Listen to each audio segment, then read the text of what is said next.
하나님 말씀은 신약 성경입니다. 히브리서 4장입니다. 신약 성경 히브리서 4장 14절로 16절에 있는 말씀입니다.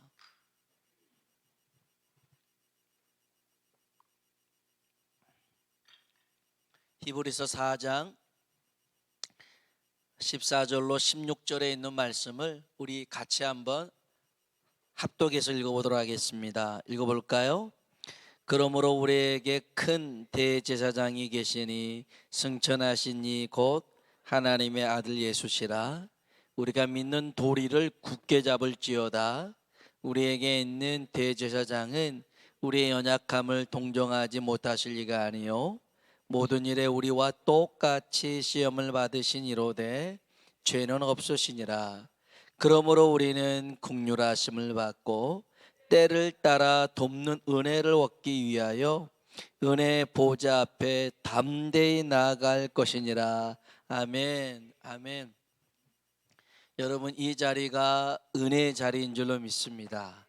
그러면 우리는 은혜를 받고 가야 됩니다. 이 자리가 복을 받는 자리라면 우리는 복을 받고 가야 될 줄로 믿습니다. 오늘 한번 따라 합시다. 때를 따라 돕는 은혜를 구하라. 아멘. 때를 따라 돕는 은혜를 구하라.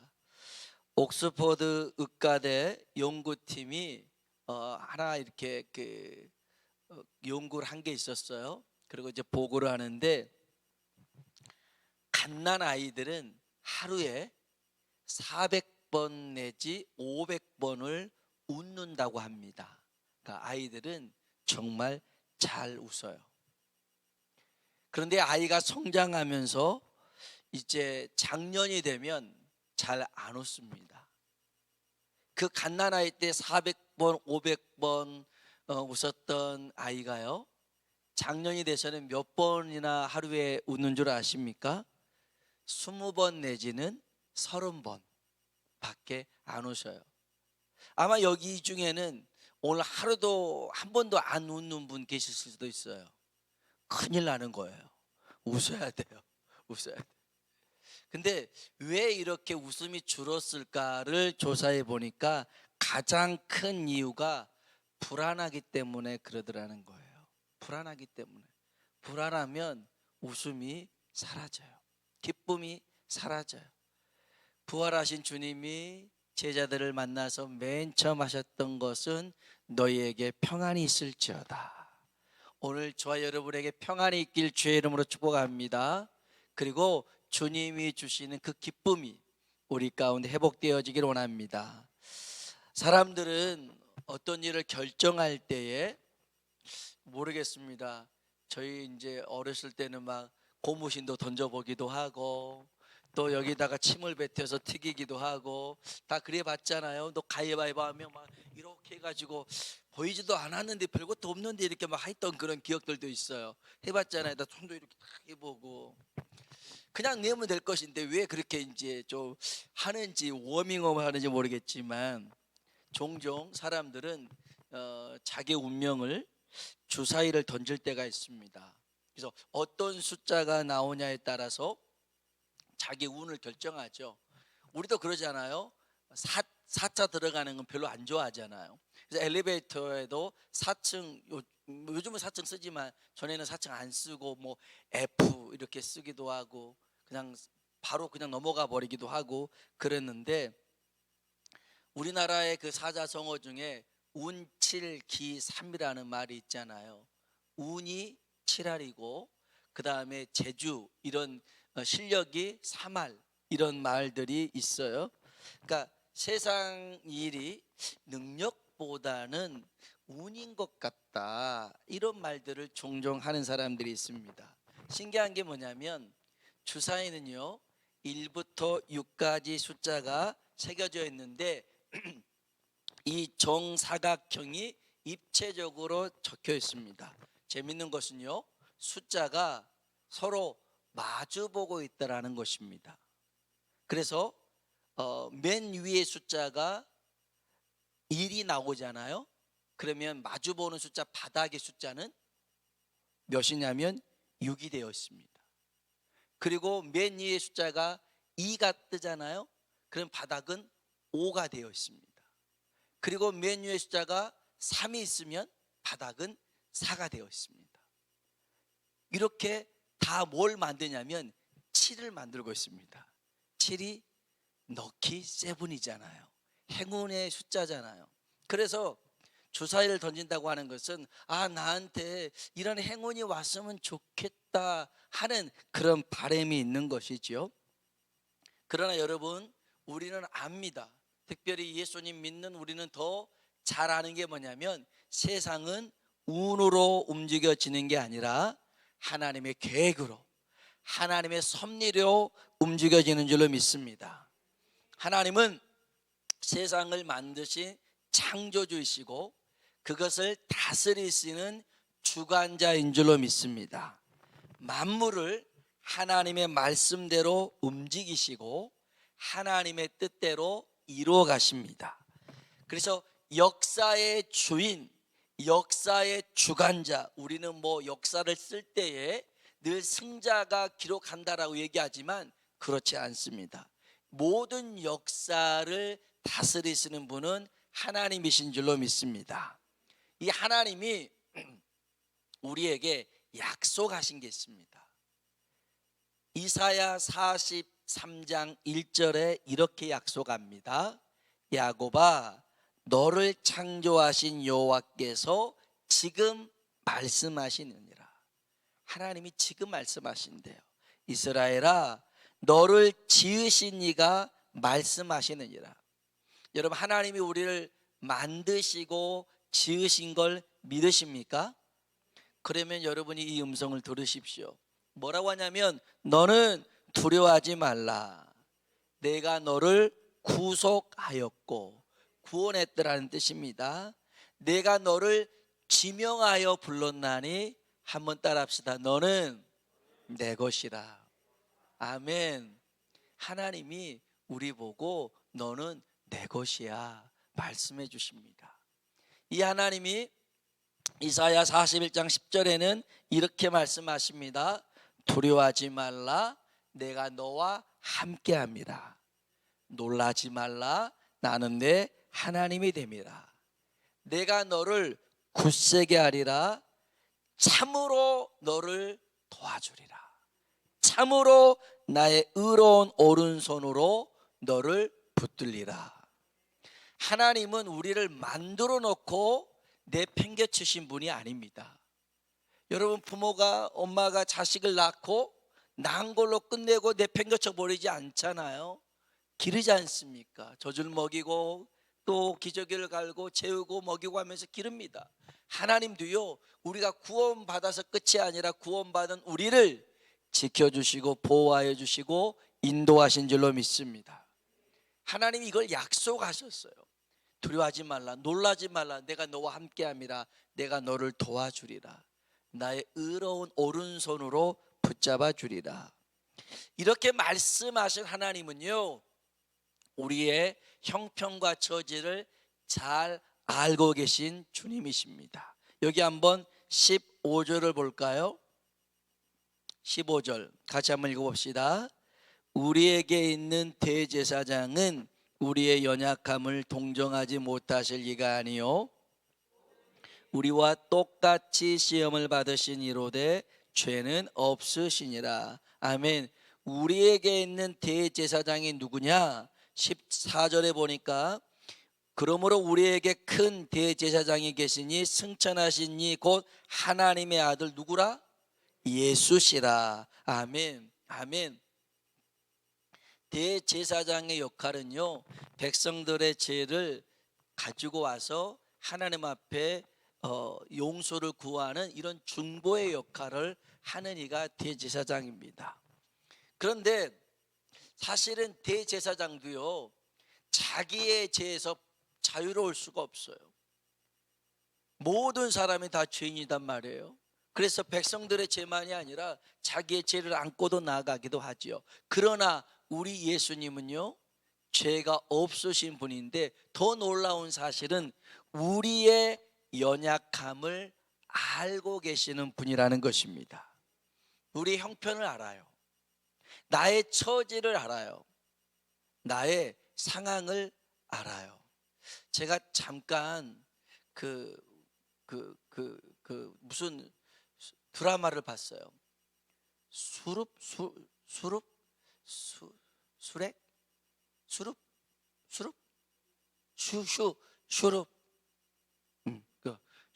수룹인가 봐요. 그게 뭐 우리나라 순수한 말로 우산? 네, 우산이라 하더니 수룹 고개 끄덕이신 분들은 본다라는 뜻이에요. 근데 거기 보니까 이제 그 중전이 아들을 5명이 낳는데 그 중에 한 아들이 글쎄 여장을 하는 거예요. 여장을 하는 거예요.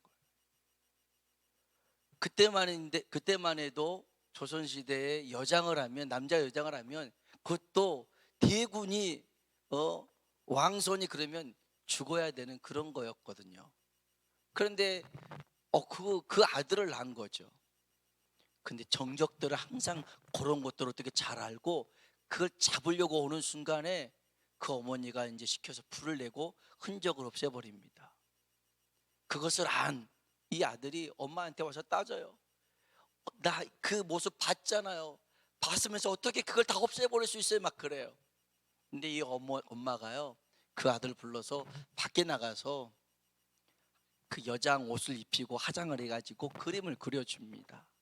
그리고 너의 모습을 보고 싶다면 이 그림을 봐라 하고 줘요. 그걸 보면서 여러 가지 생각이 들었어요. 야, 어머니는 분명 화를 낼 수도 있을 것인데 이 엄마는 그 아들을 이해하려고 노력을 하고 있구나. 안 그렇으면 그냥 싸대기를 날리고 너 쫓아나가고 너 뭐 남자 새끼가 뭐 하냐고 막 코대기 칠 건데 그러하지 않더라고요. 근데 대부분의 사람들은 이해하지 못합니다. 여러분의 형편과 처지와 상황을요, 사람들이 잘 알 것 같고 공감해 줄 것 같지만 그렇지 않습니다. 몰라요. 가끔 그러잖아요. 이제 뭐 대통령들이 민생을 이제 돌아본다고 시장에 가고 뭐 대중교통을 이용하고 하는데 항상 얼마인 줄 모르고 이게 뭔지 모르고 오뎅은 먹지만 오뎅을 어디다 찍어야 될지도 모르고 막 이런 것들 보면 참 웃기다라는 생각이 드는 것이 뭐냐면 살아가는 방식이 다르거든요. 삶의 방식이 달라요.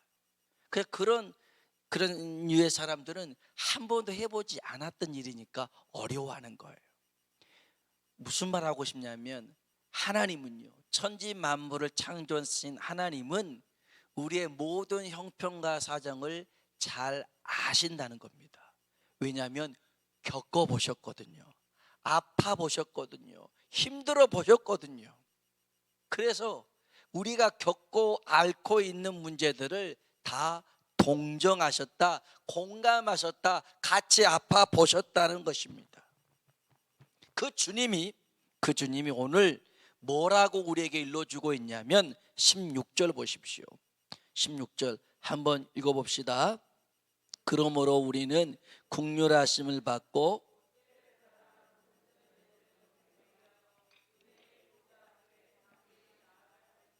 아멘. 한번 따라합시다. 때를 따라 돕는 은혜를 구하라. 아멘. 주님이 도와주신대요. 여러분, 하나님은 멀리 계시지 않는 줄로 믿습니다. 가까운 데 계십니다. 자동차 백밀러에 보면 그런 문구 써져 있잖아요. 사물이 보이는 것보다 더 가까이 있음. 그래서 사고 날 수 있으니까 조심하라는 거 아닙니까? 여러분, 주님이 우리가 생각하는 것보다 더 가까이 계신 줄로 믿습니다. 그런데 우리는 주님이 없을 거라 생각합니다. 아니, 그렇지 않아요. 주님은 우리 주변에서 일하고 계십니다. 나오미하고 룻이 모든 걸 잃고 두 가부가 이제 이 유대 땅 베들레헴으로 돌아옵니다. 돌아와서는 이제 먹을 양식을 위해서 이 모함 여자였던 룻이 어느 밭으로 가야 될지 모릅니다. 근데 사람들이 우르르 몰려가니까 그냥 거기 그냥 뒤를 따라갑니다. 근데 사람들 보다가 뭐야 하면서 그냥 같이 가죠. 그래서 일하기 시작합니다. 이 나오미가 뭐 말도 잘 통하지도 않았을 텐데 그냥 가서 남도 일할 때 같이 일하기 시작합니다. 시작하는 거예요. 근데 그 밭이 누구 밭이었냐면 보아스의 밭이었습니다. 보아스. 성경이 뭐라고 얘기하냐면 우연히 보아스의 밭에서 일을 했다라고 얘기합니다. 운이 좋았네요. 우연히. 그 말은 정말 운 좋게 그 보아스가 친족이거든요. 이 나오미의 집안을 도울 수 있는 그런 사람이거든요. 근데 운 좋게 우연히 보아스의 그런 밭에서 일하게 되었습니다. 그런데 성경은 우연히 다음에 뭐라고 얘기하냐면 마침 보아스가 일하는 현장에 왔더라는 것입니다. 여러분, 마침이라고 하는 것은 우연히하고 이게 같은 의미 같지만 그러지 않습니다. 철저한 하나님의 계획 속에서 움직여진 일이라는 것입니다. 여러분, 하나님의 계획은 한 치의 오차도 없습니다. 그래서요, 이 보아스가 이 룻과 결혼하게 되고 이 또 나오미의 가정을 이어가는 그런 인물이 되지 않습니까? 한 번은 다윗이요, 나발이라는 사람을 정말 많이 도와줬어요. 그 양떼를 지켜줬고 목자들을 도와줬는데 이제 1년에 한 번씩 양털을 깎는 날이 되면 사람들한테 불러다가 막 파티도 하고 축제도 하고 그러거든요. 그리고 음식도 나눠줘요. 그래서 이제 다윗이 부하들 보냈는데 나발이 어디 듣도 보도 못하는 그런 듣보잡들이 와가지고 뭘 달라고 그러냐, 가라 그럽니다. 야, 우리 다윗이 보내서 뭐 다윗? 내가 들어보니까 요즘에는 뭐 주인집에서 도망간 종들이 뭐 주인 행세하고 있다더라 막 이러면서 다윗을 깎아내립니다. 그 말을 부하들이 전하니까 다윗이 화가 잔뜩 났어요. 오늘 밤에 하나님 앞에 그렇게 고백합니다. 오늘 밤에 내가 저 나발의 집에 모든 사람을 다 죽여버리겠다 하고선 이제 나발에게 갑니다. 근데 이 다윗이 사람을 보냈는데 나발이 이렇게 했다, 그리고 다윗이 이제 온다라는 말을 아비가일이 듣습니다. 나발의 부인이거든요. 나발 보니까 그냥 술에 잔뜩 취해서 쓰러져 있고, 그래서 음식 빨리 만들어서 먼저 다윗에게 보내고 자기는 뒤따라갑니다. 그리고 멈춰 세웁니다. 잠깐만요, 저는 나발의 부인인데요, 제 남편 이름 그대로 나발, 무식한 사람입니다. 정말 완고한 사람입니다. 옹고집 같은 사람입니다. 저 사람 말 신경 쓰지 말고요, 만일 나중에 하나님이 당신을 왕으로 세울 텐데 이렇게 무고한 사람들 죽인다 하면 이게 나중에 리스크가 될 수 있어요. 안 좋은 그런 선례가 될 수 있어요. 그러니 멈춰 주셨으면 좋겠습니다. 아비가일 얘기합니다. 얼마나 현숙합니까? 얼마나 지혜롭습니까? 그래서 다윗이 너 참 지혜롭다, 네가 오늘 나의 살인을 막았다 그러면서 축복해 주면서 돌아갑니다. 나발은요, 얼마 있다가 하나님이 그를 그냥 몸이 딱 굳어지게 해서 죽게 만듭니다. 그리고 이 아비가일을 이제 다윗이 불러다가 이제 나중에 결혼하게 되고 아내가 삼죠. 이런 것들을 보면요, 여러분, 그 순간에 아비가일이 가지 않고 그 순간에 보아스의 밭에 가는 것, 이거 그러지 않았더라면 이런 일들이 없을 텐데 이 모든 손길 하나를 누가 역사하시느냐? 하나님이 역사하시더라는 것입니다. 여러분, 중요한 얘기를 합니다. 왜 때를 따라 돕는 은혜를 구해야 되냐면 그 첫 번째 때는 우리의 때입니다. 내가 힘들고 어려울 때, 내가 도움이 필요할 때, 나에게 어떤 선한 손길이 임할 때에 그때에 하나님 앞에 구하라는 것입니다. 여러분, 없으면 없다고 그냥 잊지 마시고요, 부르짖으십시오. 포도주가 모자랐을 때에 그 마리아의 요청에 의해서 더 좋은 포도주가 거기에 생겨난 줄로 믿습니다. 그래서요, 첫 번째, 때를 따라 돕는 은혜는요, 우리의 형편과 처지가 어려울 때입니다. 그때 여러분 가만히 있지 말고 돕는 은혜를 구하라는 것입니다. 두 번째가 더 중요합니다. 두 번째 때는 하나님의 때입니다. 하나님의 때예요. 사실 우리는 어느 때가 하나님의 때인지를 몰라요. 모릅니다. 그래서 그 하나님의 때가 임하도록 우리는 구해야 되더라는 것입니다. 내 때만 구하는 게 아니라 하나님의 때가 임하도록 구해야 됩니다. 사실 우리의 시기와 하나님의 시기가 다를 수 있거든요. 다를 수 있습니다. 우리가 그렇게 오랫동안 기도했던 것들도 하나님이 한순간에 응답하실 수 있거든요. 커피 브레이크 성경 공부 나눔을 하고 있는데 참석했던 어떤 분이 깜짝 놀랐다는 거예요. 자기는 그렇게 가족 구원을 위해서 기도했는데 하나님이 순식간에 그렇게 이루어버리셨더라는 거예요. 그래서 이게 뭐지? 이게 뭐지? 당황할 정도로 하나님이 이끌어 가신 거죠. 여러분, 우리의 때의 필요를 위해서도 기도해야 되지만 하나님의 때를 위해서 우리는 구해야 될 줄로 믿습니다.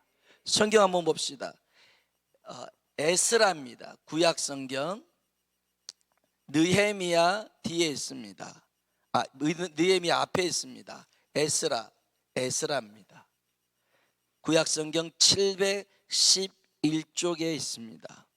711쪽 에스라 1장입니다. 에스라 1장 711쪽에 있습니다. 1절부터 4절 한번 천천히 한번 읽어볼까요? 바사왕 고레스 원년에 여호와께서 예레미야의 입을 통하여 하신 말씀을 이루게 하시려고 바사왕 고레스의 마음을 감동시키심에 그가 온 나라에 공포도 하고 조소도 내려 이르되 고레스는 말하노니 하늘의 하나님 여호와께서 세상 모든 나라를 내게 주셨고 나에게 명령하사 유다 예루살렘의 성전을 건축하라 하셨나니 이스라엘의 하나님은 참 신이시라. 너희 중에 그의 백성된 자는 다 유다 예루살렘으로 올라가서 이스라엘 하나님 여호와의 성전을 건축하라. 그는 예루살렘에 계신 하나님이시라. 그 남아있는 백성이 어느 곳에 머물러 살든지 마땅히 은과 금과 그 밖의 물건과 짐승으로 도와주고 그 외에도 예루살렘에 세울 하나님의 성전을 위하여 예물을 기쁘게 드릴지니라 하였더라. 아멘. 아멘. 이 페르시아의 고레스 왕하고 애굽의 바로는 너무 다릅니다. 너무 달라요.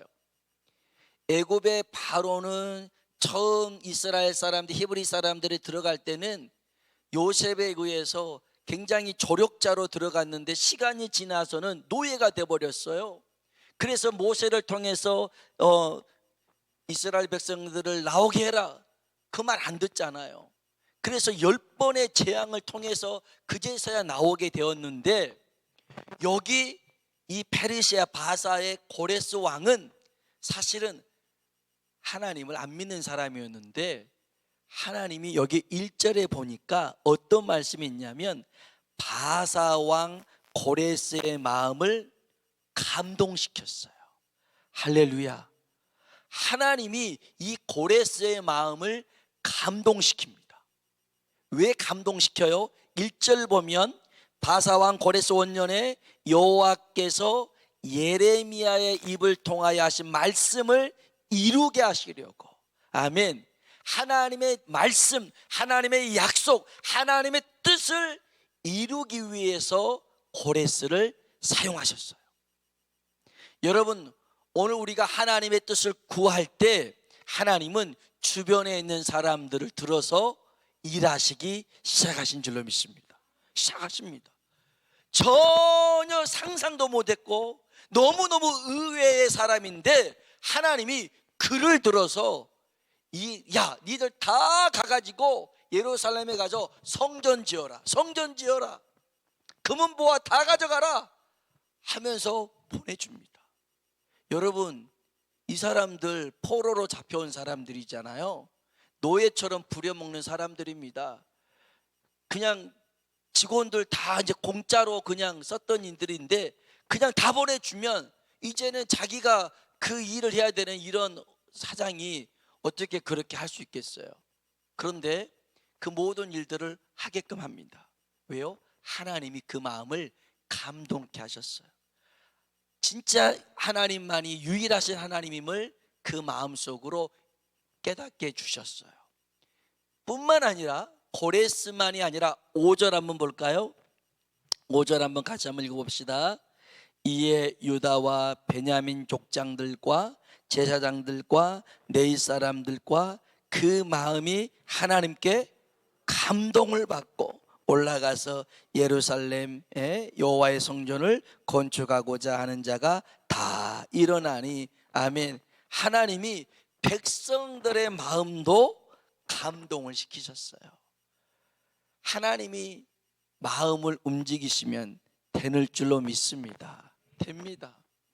정말 우리가 하나님의 때를 위해서 돕는 은혜를 구하면 이렇게 역사하시기 시작합니다. 여러분, 그래서 우리가 잘 아는 말씀이 있습니다. 로마서 8장 28절에 보니까 그러므로 우리가 알거니와 하나님을 사랑하는 자 곧 그의 뜻대로 부르심을 입은 자들에게는 모든 것이 합력하여 선을 이루느니라. 아멘. 여러분, 하나님의 뜻을 구하면 하나님이 주변에 있는 사람, 더러는 사물을 동원해서도, 어느 때는 태풍을 불게 하셔서도, 어느 때는 이 날씨 기후를 바꿔서도 하나님이 그 일들을 행하십니다. 성경에는 그런 이야기가 많이 있잖아요. 히스기야의 병을 낫는 확신을 주기 위해서 그림자를 뒤로 미루기도 하시고, 또 여호수아가 태양을 멈춰 세워서 싸우고 이기도 하시고, 하나님은 그렇게도 역사하십니다. 그래서 오늘 저와 여러분이 두 가지를 꼭 기억해야 됩니다. 때를 따라 돕는 은혜를 구하라. 이 말씀은 이미 주님이 준비하고 계신 거예요. 우리를 만드신 하나님이 너를 붙잡아 주겠다라고 준비하고 계시면서, 팔을 걷고 계시면서 구해봐, 이렇게 말씀하고 있어요. 여러분, 그래서 필요하면, 여러분이 없으면 그때가 하나님 앞에 은혜를 구해야 될 때임을 알고 돕는 은혜를 구하시길 주의 이름으로 축복합니다. 또 하나는 하나님의 때를 위해서 구하는 것입니다. 처음에는 우리 때였더라면, 두 번에는 하나님의 때, 하나님의 말씀이 이루어지는 그때, 하나님의 계획하신 바가 이루어지는 그때를 위해서 기도한다면 하나님이 역사하시기 시작하실 줄로 믿습니다. 멀쩡한 사람, 고레스 같은 사람, 그 마음을 움직였어도 역사하게 하십니다. 그래서 우리가요, 하나님 일하다 보면 하나님 일은 물질로 하는 것이 아니에요. 돈이 없어서 못하는 게 아니라 믿음이 없어서 못하는 것이고요, 기도하면 하나님이 역사하십니다. 오늘 저와 여러분이 정말 이 밤에 하나님 앞에 우리를 위해서 돕기로 준비하신 하나님 앞에 돕는 은혜를 구할 수 있길 주의 이름으로 축원합니다.